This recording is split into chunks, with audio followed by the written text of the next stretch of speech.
buen día República Oriental del Uruguay, un día frío, ¿eh? Un día frío hoy en Montevideo, capital del país. Buenas tardes, buenas noches, buenas madrugadas para aquellos que nos van a escuchar o nos escuchan ya directamente en distintas plataformas, en distintas redes sociales de nuestro programa. Este programa se emite por CX30, Radio Nacional, 11:30 AM por aire, radionacional.com.uy por internet.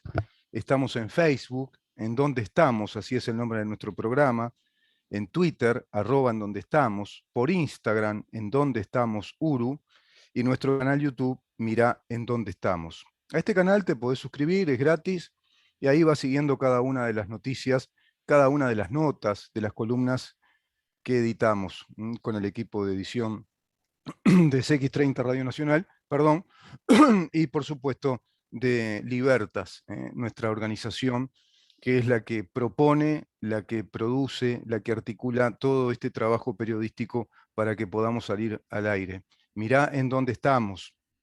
Sabés que el programa de ayer ha tenido una gran repercusión en redes sociales, en Twitter, en YouTube, que es el tema de la sexualidad médica con el doctor Pat Patian. Agradecemos al doctor su participación en este programa, sus aportes, respecto a ese distingo, digamos, o ese discernimiento claro, científico, entre la sexualidad médica, la sexología médica como ciencia, como disciplina científica, y la ideología de género, tan solo como eso, como una ideología. Esa ideología de género que está instalada en nuestro país como planes de estudio, como planes de estudio para nuestros chiquilines, para nuestros adolescentes, también para los niños y las niñas de este país que reciben esas ideologías de género, que a su vez están instaladas en distintos ámbitos del quehacer público, con presupuestos nacionales, a modo de políticas públicas.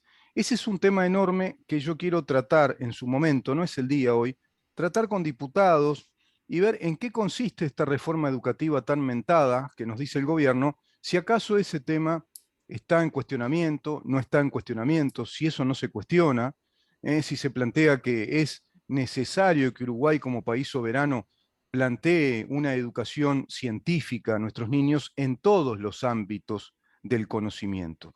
Vamos a conversar en un rato con el doctor Felipe Schipani. Se cerró el capítulo FENAPES, ayer recibí información, el propio diputado me envió información, yo le agradezco incluso digamos que su activismo como diputado, es un diputado en ese sentido muy activo y siempre me está brindando información. Bueno, respecto a este tema FENAPES, esa investigación que se hizo en la Comisión de Diputados, él integra esta comisión junto al doctor Subía, por ejemplo, es quien ha llevado adelante la investigación de cantidad de horas de licencias que pidieron integrantes de la cúpula dirigencial de FENAPES que no se ajustaban a derecho, no se ajustaban al reglamento de licencias de acuerdo al reglamento docente, e incluso, bueno, argumentaron que se debía a un convenio entre Codicen y FENAPES, convenio que no existió, convenio que, como diría el doctor Subía, alcanzaba con de pronto 8, 10 segundos sacar la hoja del convenio y mostrarla para que esto se terminara. Bueno, esto no se terminó, sino por el contrario. Hay incluso planteadas movilizaciones desde FENAPES. Fíjate vos lo que dice FENAPES. Pide reintegrar a Islamovich, que fue el primer personaje investigado. No merecen llamarse personalidades, ¿no? Un personaje dirigencial de FENAPES que salió luego a los medios, digamos, en descargo de lo que se decía. Bueno, y FENAPES pide reintegrar a Islamovich y dice que el gobierno tiene componentes fascistas. Fíjense a qué extremo se llega en esta campaña contra el gobierno. No cabe duda que hay una campaña opositora fuerte, desestabilizadora, desde el sindicalismo uruguayo, que hasta parece mentira que sigamos hablando de sindicalismo uruguayo, desde el PIT-CNT, que es la gran central organizadora de los sindicatos únicos del Partido Comunista del Uruguay en su mayoría. El propio Partido Comunista del Uruguay ayer también comunica y se publicó en El Observador que hay que activar una ofensiva así lo plantearon en esta reelección de autoridades del Partido Comunista del Uruguay, hay que reactivar una ofensiva o instalar una ofensiva ante la instauración conservadora que se impone en el país desde el gobierno nacional. Fíjate vos, instauración conservadora. Le faltó poner conservadora, coma, reaccionaria, coma, fascista. Se olvidaron. Y ahí queda bien completa la frase, digamos, de esa semántica propagandística de lucha de clases, que inclusive la llevan a ese maniqueísmo de derecha-izquierda, especialmente de ultraderecha, porque claro, como ellos son de ultraizquierda, llevan todo hacia la ultraderecha. El gobierno parece que es un gobierno fascista, según ellos, y todo esto a raíz, por ejemplo, en este caso de la investigación que se llevó a cabo en Comisión de Diputados, investigación que es inclusive un mandato constitucional para nuestros legisladores. Lo decíamos en este programa, los legisladores no solo se encargan de legislar, sino también de investigar, porque así lo establece la Constitución de la República, en varios artículos, donde establece el poder y la capacidad de contralor y de investigación que debe tener el Poder Legislativo, precisamente para que no existan desbordes en poderes, en otros poderes del Estado. Y bueno, en ese sentido se llevó a cabo esa investigación cumpliéndose con esa tarea. Quizá la única hasta ahora que redunda en resultados concretos, en resultados muy determinantes, que permiten viabilizar toda esta investigación hacia la justicia uruguaya. Después se verá cómo resuelve estos temas la justicia uruguaya, porque sabido es que en una democracia los poderes tienen autonomía, y el poder judicial es un poder muy distinto al poder legislativo. Tiene toda su autonomía porque hay separación de poderes. Tiene su autonomía técnica y su autonomía en cuanto a lo decisorio, en materia decisoria. El sindicato de secundaria criticó a la comisión investigadora que investiga presuntas irregularidades en su gremio, cuyo fondo es político, dicen. La Federación Nacional de Profesores de Educación Secundaria, FENAPES, emitió un comunicado el pasado domingo en el que recordó que en el Congreso número 17 del sindicato en 2019 señalaron que estaban en un contexto nacional, regional y planetario, con nuevas muestras del accionar de las concepciones neoliberales y fascistas. Fíjense a qué nivel llega esta taumaturgia semántica, porque es eso, es una taumaturgia. Para traducirlo, para hacerlo más criollo, es una hechicería semántica que no obedece o no resiste el mínimo peso de un análisis crítico en materia de ciencias políticas, sociología o periodismo de análisis en lo que hace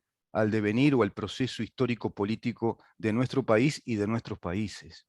Es increíble, ¿no?, que se midan las cosas desde ahí, desde esta perspectiva, en un contexto regional y planetario, con nuevas muestras del accionar de las concepciones neoliberales y fascistas, donde se profundizan los ataques a los derechos conquistados por trabajadores y pueblos. ¿Cuál derecho? ¿El de predicar la ideología de género a los estudiantes? ¿Cuál derecho? ¿El de ponerse los tapabocas cuando plena pandemia y con las medidas sanitarias del gobierno y que decían educar, no lucrar, por ejemplo, violando la laicidad abiertamente?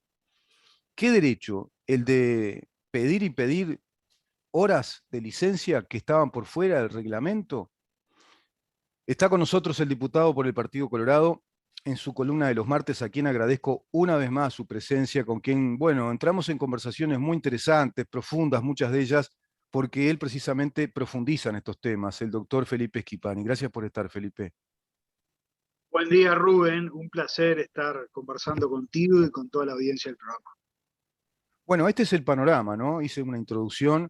Este es el panorama que hay político, de movilización, el panorama sindical, pero hay otro que es el correlato, todo esto que es la investigación, que ustedes hicieron, lo que efectivamente resultó de esa investigación y que tendrá méritos como para ir a nuestro Poder Judicial, rumbo a la justicia, ¿no? Exactamente. A ver, ayer fue la última sesión de la comisión investigadora. Yo no participé porque el denunciante no puede participar de la etapa de los informes, pero ayer la comisión llegó a conclusiones importantes, después de un año de trabajo, ¿no? Esta comisión se conformó el 15 de junio del año pasado, va a completar en los próximos días un año de trabajo, un año fructífero, un año de intensa investigación.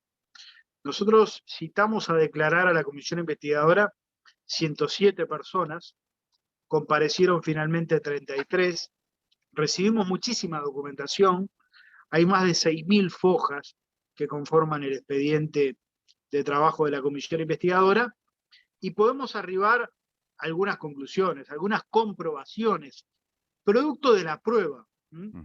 Todo lo que nosotros señalamos es producto de la prueba, no son valoraciones políticas, simplemente son cuestiones que están probadas en la comisión, que tienen respaldo documental.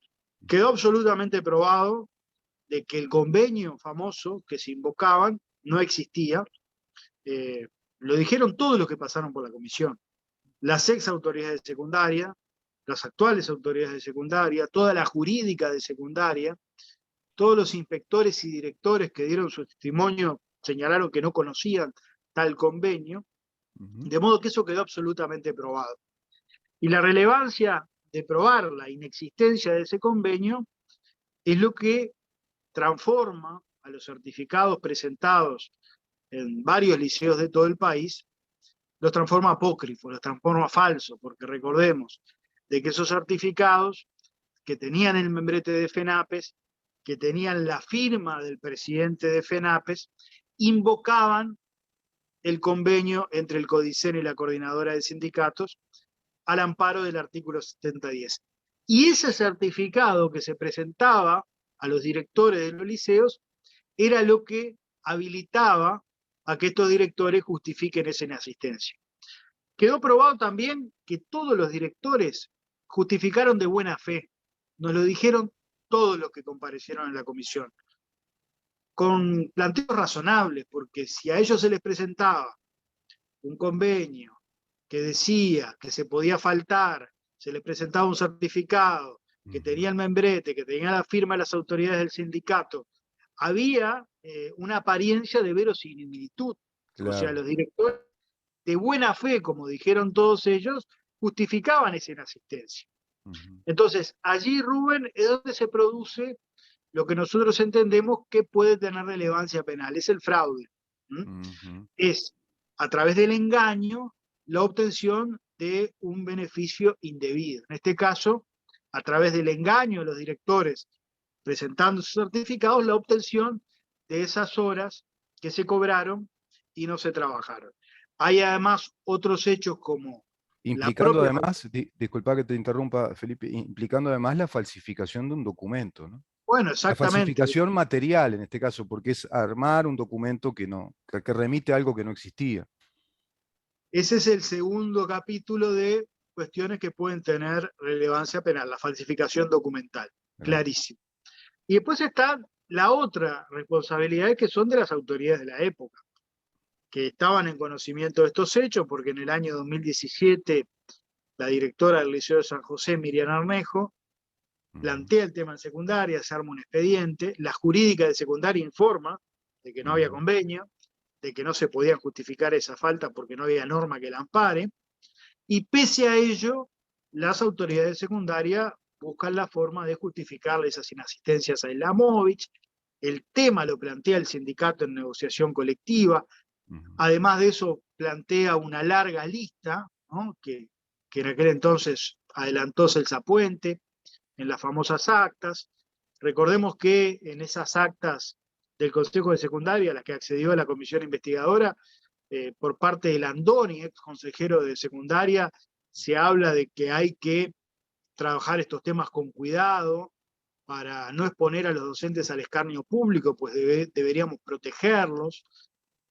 También Landoni dice que la justificación de esas faltas es un acto político, de modo que todo da a entender de que hubo un manejo absolutamente irregular, apartado de las normas, y que las autoridades de la época lejos de cumplir con su rol, que es el de investigar cuando se presentan irregularidades o ilicitudes, como la falsificación de un documento, miraron para el costado, apañaron la situación y bueno, y permitieron que Marcel Slamovich justifique esas inasistencias, desprotegiendo además a la jerarca, ¿no? A la Claro. directora del liceo, que actuó de total buena fe. De modo que hay responsabilidades también de las autoridades de la época, que pueden ser eventualmente un abuso de funciones, un encubrimiento. Eso lo tendrá que establecer la Claro. Fiscalía General. Nosotros lo que ponemos en consideración de la Fiscalía son todos estos hechos de apariencia irregular, y también ponemos en conocimiento de Codicen, que está instruyendo a través de secundaria sumarios administrativos estos hechos que pueden ser importantes para la consideración de los propios instructores de los sumarios, ¿no? Además de Claro. remitir a la JUTEP, porque claramente hay violación de normas éticas que también pueden tener relevancia en ese ámbito.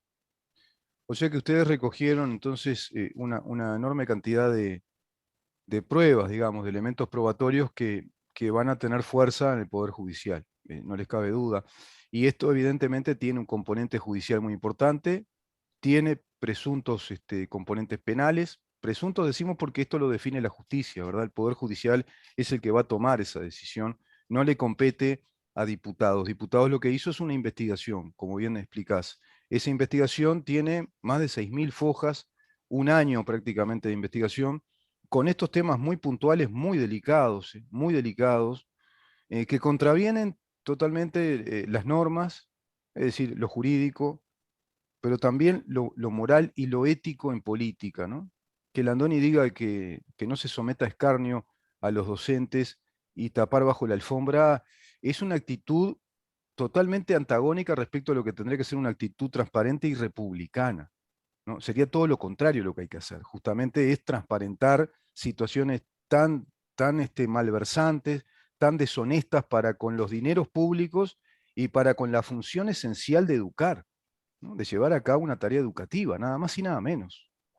Totalmente. Bueno, eso quedó al descubierto, quedó Ujú. al descubierto de que la motivación de las autoridades de la época no era el interés general de la educación, no estaba el centro en el estudiante, sino que claramente lo que se buscaba era acceder a los planteos sindicales y evitar los conflictos y actuar en connivencia con las autoridades sindicales. No hay duda de que hubo una connivencia entre las autoridades de secundaria y las sindicales de la época. Mm. No, no cabe duda de eso. Sí, seguro, sí, yo estaba pensando en eso también, ¿no? Ahí hay delitos que pueden ser desde abuso de funciones a tráficos de influencia, un montón de cosas hay ahí, ¿no? Que se manejaron en esa interna de ese momento histórico del país con la gobernanza de esta gente. Con razón, después dice uno, Felipe, cuando ve todo esto, con razón, aquel furibundo ataque contra la LUC y aquella campaña que, bueno, encabezó FENAPES junto a FANCAP, encabezaron de recolección de firmas e ir contra esos 135 artículos. Este es uno de los puntos que justificarían esa lectura, y otro punto, por supuesto, es la pérdida de ese cogobierno en cuanto al voto en la toma de decisiones de los distintos consejos desconcentrados de la educación. Fíjate que ellos trasladan el tema a lo político, ¿no? Trasladan todo esto que es de una delicada importancia judicial, de una relevancia judicial institucional, como tú decís, pues tiene el aspecto judicial, el aspecto institucional y el aspecto ético, institucional y político. Ellos a todo esto lo ponen en una sola bolsa, que es una propaganda ideológica, lo trasladan a una propaganda ideológica al decir que se está ante un componente neoliberal y fascista de un gobierno perseguidor que parece prácticamente que fuera un tribunal de la Inquisición que los está siguiendo. Es lo que siempre hacen, que es la victimización, ¿no? Siempre se victimiza el marxista, esta ideología totalitarista, como lo hicieron los nazis con los judíos, que se victimizaban para justificar después el ataque. Ellos victimizan todo esto como lo están haciendo en otros ámbitos, ¿no? Están victimizándose a los trabajadores respecto de que hay, yo qué sé, parece que hay más hambre que antes, hay más pobreza que antes. Bueno, y acá vuelve este común denominador. Leo este párrafo, Felipe. Esto venía a complementar la caracterización que hacíamos del entonces futuro gobierno electo, una coalición de derecha y ultraderecha con componentes fascistas, señala el comunicado que agrega que como ha sucedido en diferentes países de la región, la persecución a dirigentes sindicales tiene formas jurídicas que en el fondo son netamente políticas. Son realmente de una genialidad en cuanto al discernimiento ideológico y político que ustedes tienen. Yo tengo que consultarlos más a ellos, así sé bien de quiénes son ustedes. Yo no sabía que sos fascista, Felipe, sos de ultraderecha, mirá, mirá. O sea que sos admirador de Mussolini. Rubén, es el cassette. En mi época esto se decía el cassette, o sea, Sí, tienen sí. una serie de argumentos que cuando se ven en aprietos, Mm, bueno, los exponen. Es mm, muy parecido a lo de Sendik. Tú recordás el episodio de Sendik, sí. ¿no? Y, Esto de que de izquierda es bueno, ¿te acordás? Si exacto, sos bueno, de izquierda además sos de buena que persona. exactamente, no hay corruptos de izquierda. Claro. Recordemos esa célebre frase de Sendik. Pero cuando todo el episodio de Sendik, Mm, el Frente Amplio ensayó una explicación muy parecida a esta, ¿no? Invocando el famoso Plan Atlanta. ah, claro. Yo me olvidaba del Era plan un, Atlante. era un plan y una conspiración planetaria, ¿m? Claro. Para perseguir a todo aquel que fuera de izquierda. Bueno, esto es similar. Mm, Aquí todas las fuerzas fascistas del planeta, ¿m? mm, Es más abarcativo, porque el plan Atlanta era un plan latinoamericano, pero mm, este plan que denuncia FENAPES es planetario. mm. Bueno, todas las fuerzas fascistas del planeta nos hemos reunido, hemos concertado perseguir a todos los sindicatos, a todo aquel que se Claro. proclame de izquierda. Este nivel de argumentación, Rubén, Mm. deja en evidencia, expone la carencia de argumentos. Mirá, Sí, sí. Y nosotros, yo te diría, Felipe, que más, es más la carencia de argumentos y la carencia de deficiencia intelectual, ¿no? Es decir, si totalmente, esta gente, pobrecito, los chiquilines que están en manos de esta gente en educación, ¿no? O sea, quedan regalados. Imagínate tus hijos que estén en manos de esta gente en educación. Pobrecitos. Si están con este pensamiento, y te cierro el comentario con esto. Es lo que se llama la teoría espejo que ellos manejan, ¿no? Es decir, la teoría espejo es, yo me miro al espejo y todo lo que soy yo te lo vuelco a vos. Te digo, todo lo que soy yo lo sos vos, ¿no? ¿Por qué digo esto? Porque si hay un plan cierto, concreto, que es digno de ser estudiado históricamente con todos los documentos a la vista, basta entrar a las páginas web de esos grandes foros, que es el foro del Grupo de Puebla y el foro de San Pablo. Ahí sí hay un plan regional, por ejemplo, que intenta establecer el socialismo del siglo XXI para todos nuestros países. Es decir, pero ahí hay documentos, hay foros, se integran, se afilian, como lo ha hecho hace poco Marcelo Abdala, lo ha hecho también Fernando Pereira, con estrategias políticas que están muy claras, ¿no? Muy claras y que son dignas de ser analizadas, que acá lamentablemente no tenemos ni un politólogo que se dedique a analizar ese tema a nivel público, o más de uno, con vigor académico que le explique a la población de qué se trata realmente y por qué estamos en esta secuencia. Es una embestida que está trazando una secuencia de hechos distorsivos para con el gobierno, ¿no? La andanada de paros, por ejemplo, ahora. Hay un paro también de la educación, que se viene en estos días, si no me equivoco. sí, sí, el 15 de junio está previsto un Claro. paro, una vez más tomando de rehenes a los más débiles, que son los estudiantes, dejándolos sin clase, dejando sin funcionar los comedores escolares, ¿no? De parte de quienes se dicen defensores de los estudiantes, defensores de las clases populares, pero lo único que demuestran con este tipo de conductas y con esta investigadora es que poco les importa a los estudiantes, Mm, poco les importa la educación, lo único que les importa es preservar sus espacios de poder. Por eso tuvieron el rol que tuvieron tan activo en la campaña sobre el referéndum por la LUC, en claro. donde efectivamente allí la ciudadanía ratificó la LUC y entre otras cosas eso significó que no cogobernaran más en educación secundaria. Claro. Y yo creo que incidió esta investigadora que se hizo pública, Sí, sí. estos abusos que se expusieron, yo creo que eso incidió en la opinión pública para establecer que no es buena, en este caso, la participación de sindicatos que lo único que buscan es preservar sus espacios de poder y que están en la primera línea de oposición a cualquier proceso de reforma de la educación, Mm, ¿no? Porque se nuclean en torno a esas corporaciones los sectores más conservadores, más reaccionarios de la sociedad uruguaya. claro. Y esto lo hemos dicho actores del gobierno, pero también lo ha reconocido el Frente Amplio. Recordemos lo que dijo Mujica en un tono un poquito más grosero sobre lo que habría que hacer con algunos sindicatos de la enseñanza.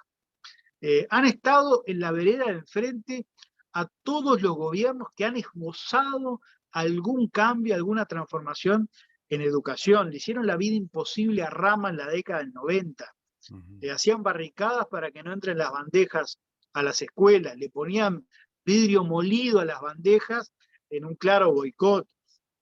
Llegaron incluso a tapar las cañerías de algunas instituciones que se estaban inaugurando en la época.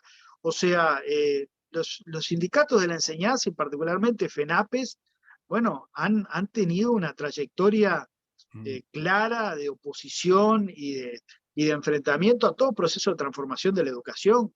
claro. Y en este contexto se enmarca esta acción. Mm, Ahora lo único que, bueno, que quedan al descubierto, quedan de manifiesto, y mm, ¿sabes qué? En el debate público mm, pueden poner todos estos elementos, quizás haya alguien que les crea sobre la conspiración planetaria, el plan Atlanta, eh, esta mancomunión internacional fascista. Ahora, en la justicia se acaban todas estas pavadas. Al mm. fiscal y al juez van a tener que responderle lo que le preguntan, y si no dan respuesta satisfactoria, bueno, van a tener un fallo adverso. De modo que el tema ahora pasa a la justicia. Nosotros, el próximo 15, día en el que se trata el asunto en la comisión, en el plenario de la Cámara, vamos a exponer pruebas, porque está todo documentado, Bien. con documentos, con testimonios. El Felipe, Frente Amplio. ¿este material se publica o ahora después cuando pasa a justicia no, verdad? Eso queda en la reserva que corresponde, o la gente puede ingresar por ejemplo, a Parlamento, a Comisión de Diputados y está el material para que se pueda ver, por ejemplo, periodista como mi caso, Bueno, los informes van a van a estar, estar disponibles. van a estar Las disponibles. versiones gráficas también, Bien. de modo que la ciudadanía va a poder acceder a ellos. Ujú. Este, y bueno, vamos a ver qué pasa el 15. Hay Seguro. claramente una mayoría Bien. para que esto pase a la justicia, pase a la JUTEP, vaya al Esto CODICEN. va a ser el 15 de junio, El 15 de junio es la sesión la del sesión. plenario donde se van a El considerar día los del informes. paro, o sea, ellos van a estar haciendo el paro y ustedes van a estar tomando la decisión de que pase a la justicia este tema. ¿En qué país estamos, eh? Es difícil, convivir con esta gente así, ¿eh? ¿Con qué gente se está conviviendo? Y muy especialmente los papás y las mamás de los chiquitos que van a la escuela, que van a los liceos, que empiezan el primer ciclo, ¿no? El ciclo básico liceal, la UTU. Qué tema, ¿eh? Bueno, la UTU es a FUTU, pero están alineados todos más o menos. Qué increíble este tema, Felipe. No cabe duda que ese fuego muy intenso que provocaron con la recolección de firmas para ir contra la LUC tiene mucho que ver con esto. Y creo que incidió, sí, no cabe duda que incidió esta investigadora en la población, por un lado, pero también en el sindicato. Incidió en acelerar esos trámites contra la LUC, porque seguramente habrían pensado que si la LUC no ganaba, ustedes quedaban debilitados también en esta función de pronto. Totalmente, totalmente. Se adelanta la rendición de cuentas, parece, los lineamientos de la rendición de cuentas, por lo que escuché.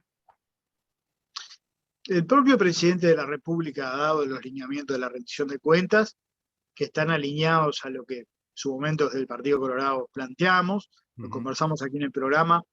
Es fundamental darle financiamiento a la transformación de la educación.